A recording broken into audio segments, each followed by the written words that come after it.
నమస్తే Sudheer sir. Madam నమస్తే sir, especially చాలా మంది ఏంటంటే జాబ్స్ చేస్తూ ఉంటారు, కానీ జాబ్ చేసే వాళ్ళ mind set and business persons యొక్క మైండ్ సెట్ చాలా డిఫరెంట్గా ఉంటుంది. ఆ క్యాలిక్యులేషన్స్ కానివ్వండి, ఇంకేది చూసుకున్నా ఏమాత్రం అంటే టచ్ అనేది ఉండదు బిజినెస్కి సంబంధించి. Per suppose if in case కొన్ని సందర్భాల్లో కొన్ని సిచ్యుయేషన్స్ వల్ల ఎప్పుడైతే జాబ్ పోతూ ఉంటుందో అటువంటి వాళ్ళు బిజినెస్ చేసుకుంటే బెటర్ ఏమో అన్న ఆలోచనకు వస్తూ ఉంటారు. మరి అలాంటి వాళ్ళకి ఎటువంటి ఐడియాస్ సజెస్ట్ చేయొచ్చు అంటారు, అండ్ అసలు నిజంగా వాళ్ళకి బిజినెస్ అనేది సెట్ అవుతుంది అంటారు? Very good. చాలా మంచి పాయింట్ స్ట్రైక్ చేశారు. ఎందుకంటే వాళ్ళ మార్కెట్లో కంపెనీ లే ఆఫ్స్ 5,000 మందిని 10,000 మందిని ఏం కాకుండా తీసి పక్కన పడేస్తున్నారు. ఎందుకంటే కమింగ్ 2 years 1 yearలో ఆల్మోస్ట్ రేషన్ టచ్ అవ్వబోతుంది. ఆల్రెడీ కొన్ని చాట్లు ఇంపాక్ట్ అయింది. ఈవెన్ అమెజాన్ లాంటి పెద్ద కంపెనీ కూడా తను స్టార్ట్ చేయబోయే అప్కమింగ్ 3 ప్రాజెక్ట్స్ని హోల్డ్లో ఉంచింది. వాళ్ళ అమెజాన్ సేల్స్ కూడా తగ్గే అవకాశం చాలా ఎక్కువగా కనిపిస్తుంది. ఆన్ అదర్ పాయింట్ ఏంటి అంటే ఈ కార్పొరేట్ కంపెనీస్లో ఎంఎన్సీస్లో కూడా ఉద్యోగాల్ని ఎక్కువగా తీస్తున్నారు. ఎందుకంటే మాకు అప్కమింగ్ డేస్లో ఇంత మేము హ్యాండిల్ చేయలేమేమో, మాకు కొంతమంది ఎంప్లాయీస్ ఉంటే సరిపోతుందని అన్నెసరీగా ఉన్న బెంచ్లో ఉన్న టెస్టింగ్ మోడ్లో ఎవరైనా చాలామందిని తీసి బయటపడుతున్నారు. ఎందుకంటే డబ్బులు సరిపోవు. కమింగ్ రెసిషన్ పెరుగుతుంది అంటే రేట్లు పెరిగిపోతాయి, వచ్చే ఇన్కమ్ తగ్గుతూ ఉంటుంది. అయితే రెసిషన్ అనేది ఎవ్రీ 10 yearsకి ఆటోమేటిక్గా మార్కెట్లో వచ్చే ఒక కామన్ పాయింట్. ఇది ఆల్మోస్ట్ 2008-9 ఆ టైంలో ఒక పెద్ద రెసిషన్ వచ్చింది. మళ్ళీ ఇప్పుడు 2022లో వస్తుంది రెసిషన్. ఇది కూడా ఒక 2 years 3 years ఇంపాక్ట్ ఉండే అవకాశం కనిపిస్తుంది.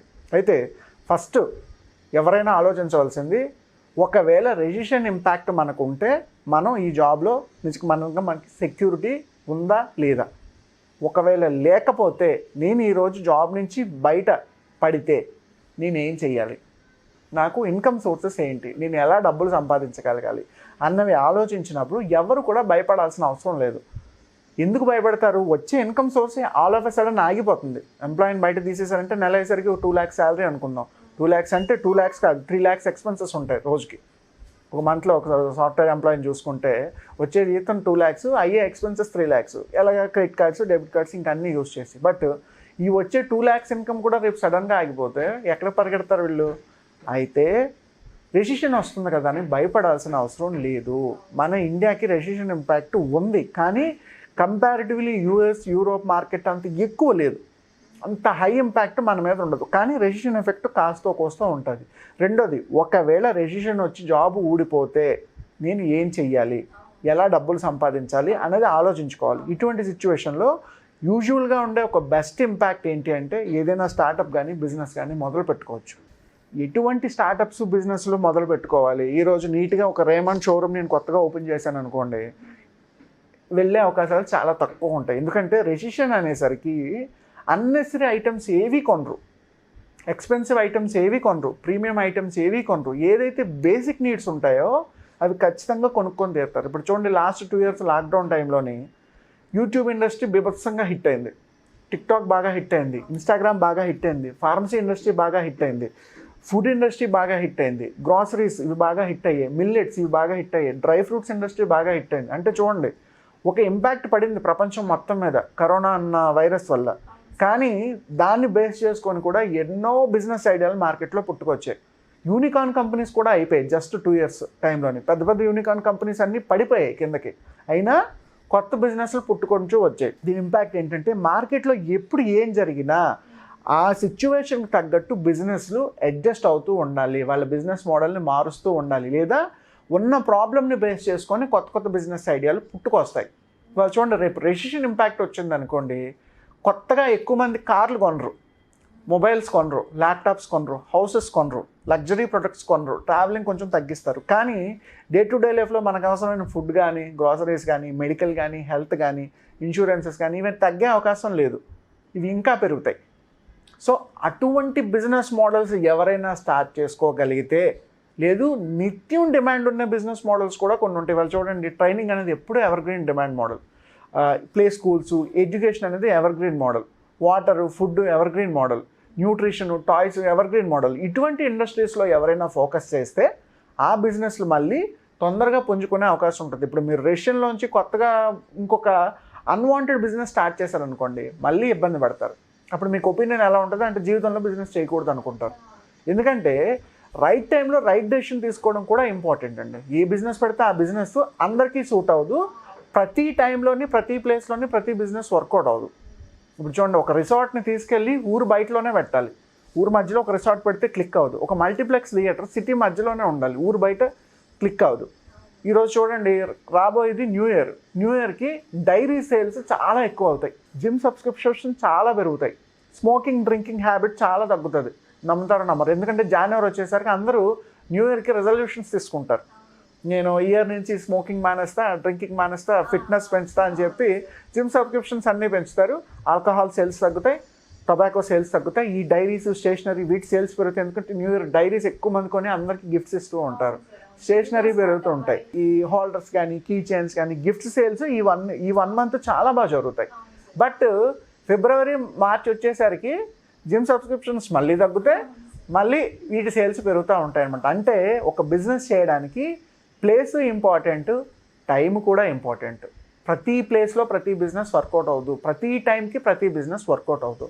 సో ఎప్పుడైతే బిజినెస్ స్టార్ట్ చేసేటప్పుడు వరల్డ్ వైడ్గా ఏది డిమాండింగ్లో ఉంది, ఏది ట్రెండింగ్లో ఉంది, ఇప్పుడు ఇది మనం స్టార్ట్ చేస్తే రాబోయే 1 year 2 yearsలో డిఫరెంట్ మార్కెట్స్ వాళ్ళకి ఇంపాక్ట్ దీని మీద ఎలా ఉంటుంది, అవి స్టార్ట్ చెయ్యాలి అంటే మనకు ఉండాల్సిన బేసిక్ లెవెల్ ఆఫ్ నాలెడ్జ్ ఏంటి, ఉండాల్సిన ప్రాక్టీస్ ఏంటి, ట్రైనింగ్ ఏంటి, మెంటరింగ్ సపోర్ట్ ఏంటి, కావాల్సిన రిసోర్సెస్ ఏంటి, ఇవన్నీ ఎప్పుడైతే మనం సెగ్రిగేట్ చేసుకుంటామో ఎవరైనా సరే బిజినెస్ స్టార్ట్ చేయొచ్చు. సో రేపు రెసిషన్ వస్తుంది కదా అని మీరు భయపడాల్సిన అవసరం లేదు. రెసిషన్ వచ్చేటప్పుడు కూడా చాలా బిజినెస్లు మనం కొత్తగా స్టార్ట్ చేసుకోవచ్చు. జనరల్గా ఒక పర్సెప్షన్ ఉంటుంది. ఒక పర్సన్ ఒక చైర్లో కూర్చున్నారు అనుకోండి, కూర్చునేటప్పుడు చైర్ పోస్చర్ ఏమాత్రం బాగోకపోయినా చైర్కి అడ్జస్ట్ అయ్యేటట్టు మనం కూర్చుంటాం. చాలామందికి బ్యాక్ బోన్ ఎందుకు ప్రాబ్లం వస్తుంది అంటే ఆ వెన్నుపూసని చైర్కి అడ్జస్ట్ అయినట్టు కూర్చుంటారు. అలా కూర్చోకూడదు నిజానికి. కానీ మార్కెట్ బిజినెస్లో ఎప్పుడూ కూడా market, recession, inflation, production, supply, demand వీటికి తగ్గట్టు బిజినెస్ మోడల్ ఎప్పుడూ మారుతూ ఉండాలి. మార్కెట్కి ఎప్పుడైతే అడ్జస్ట్ అయ్యే బిజినెస్ మీరు స్టార్ట్ చేస్తారో అప్పుడే మీ మోడల్ సక్సెస్ అవుద్ది. నేను ఇలాగే ఉంటాను, నా మోడల్ మార్చుకోను అనుకుంటే రీసెంట్గా చూడండి, ఫోర్డ్ కంపెనీ అని ఇండియాలోంచి ఎత్తేసారు. ఎందుకంటే అది మిడిల్ క్లాస్ మార్కెట్కి సరిపోయే కార్ కాదు, స్పేర్స్ ఎక్స్పెన్సివ్, లో క్లాస్ మోడల్స్. వరల్డ్ వైడ్గా ఫోర్డ్ చాలా పెద్ద కంపెనీ, అయినా ఇండియాలో సర్వైవ్ అవ్వలేక కంపెనీని మొత్తం ఎత్తేసారు.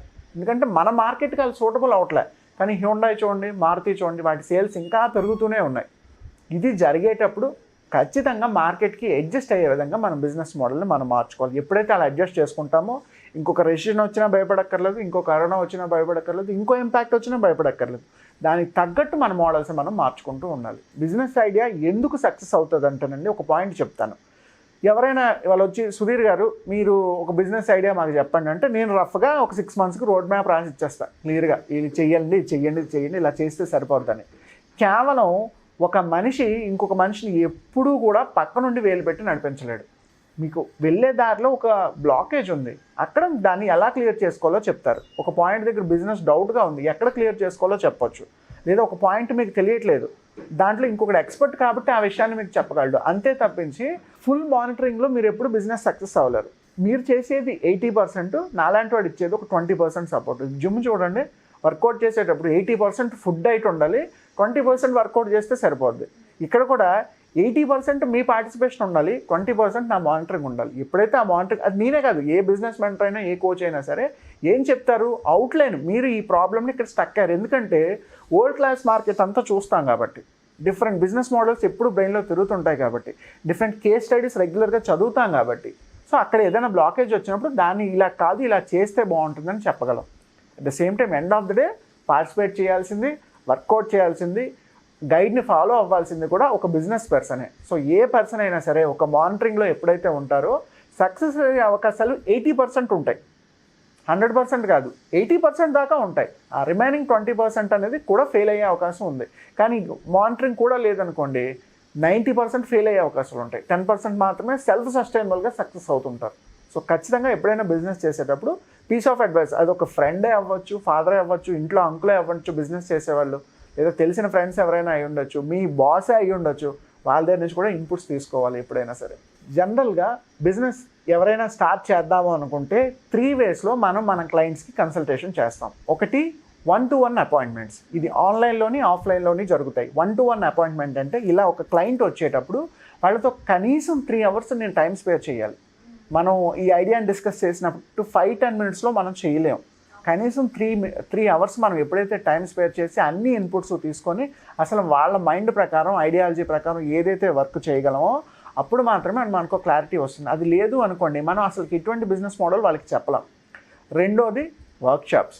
అంటే ఫ్యూచర్లో నేను బిజినెస్ స్టార్ట్ చేద్దాం అనుకుంటున్నాను, నాకు ప్రస్తుతానికి ఒక ఐడియా ఉంది, లేదా ఐడియా లేదు, క్లారిటీ లేదు, నేను బిజినెస్ గురించి ఏదో ఒక ఇన్ఫర్మేషన్ రెగ్యులర్గా తెలుసుకుందాం అనుకుంటున్నాను. You can come for the workshops. ఈ వర్క్షాప్స్ ఎపిసోడ్ కూడా ఆన్లైన్లోని ఆఫ్లైన్లోని 2 రకాలుగానే జరుగుతుంటాయి. మనకి coming month December 3rd and 4th online workshop జరగబోతుంది. December 10th and 11th offline workshop హైదరాబాద్లో జరగబోతుంది. సో ఇంట్రెస్ట్ ఉన్న వాళ్ళు ఎవరైనా సరే హైదరాబాద్లో వర్క్షాప్ అటెండ్ అవ్వచ్చు, ఆన్లైన్లో కూడా మీ స్లాట్ని బుక్ చేసుకోవచ్చు. ఫైనల్లీ ఏంటంటే ఇందాక మీరు అన్నారు చూసారా, ఒక బిజినెస్ గైడ్ చేసేటప్పుడు ఎవరైనా కొత్తగా బయటకు వచ్చినా, కొత్తగా బిజినెస్ మొదలుపెట్టినా ఇనిషియల్ స్టేజ్లో కేవలం ఐడియా ఇచ్చి వదిలేకుండా ప్రతి మంత్ వాళ్ళని మనం పక్క నుండి మానిటర్ చేయొచ్చు. అంటే ఒక మంత్ అయ్యేసరికి నేను టాస్క్ ఇస్తాను, ఈ టాస్క్లు ఇలా ఫినిష్ చేయండి, ఈ బుక్స్ చదవండి, ఈ పర్సన్స్ని మీట్ అవ్వండి, ఈ బిజినెస్ మీటింగ్స్ అటెండ్ అవుతూ ఉండండి, మీ పిచ్ డెక్స్ ఇలా ప్రిపేర్ చేసుకోండి, మీ పబ్లిక్ స్పీకింగ్ ఇలా ఉండాలి, మీ క్రియేటివ్ స్కిల్స్ ఇలా ఉండాలి, ఒక యాడ్ క్యాంపెయిన్ రన్ చేస్తే అందులో మీ పార్టిసిపేషన్ ఎలా ఉండాలి, at the same time sales target ఎలా పెట్టుకోవాలి, పెట్టిన టార్గెట్స్ని ఎలా అచీవ్ చేసుకోవాలి. దీన్ని ఎవ్రీ మంత్ మనం పర్సనల్ మెంటరింగ్ కూడా చేయొచ్చు. దీన్ని బిజినెస్ మెంటరింగ్ సర్వీసెస్ అంటారు. సో ఎవరైనా సరే మెంటరింగ్ సర్వీసెస్ని కూడా ఆప్ట్ చేసుకోవచ్చు. So you can come for 1-to-1 appointments, workshops and personal mentoring services. ఇందులో ఏది చూస్ చేసుకున్నా సరే ఖచ్చితంగా ఈ రోజున్న మీ బిజినెస్ని ఎంతో కొంత స్థాయికి మనం ముందుకు తీసుకెళ్ళవచ్చు. Thank you sir. Thank you Shah garu. Have good day.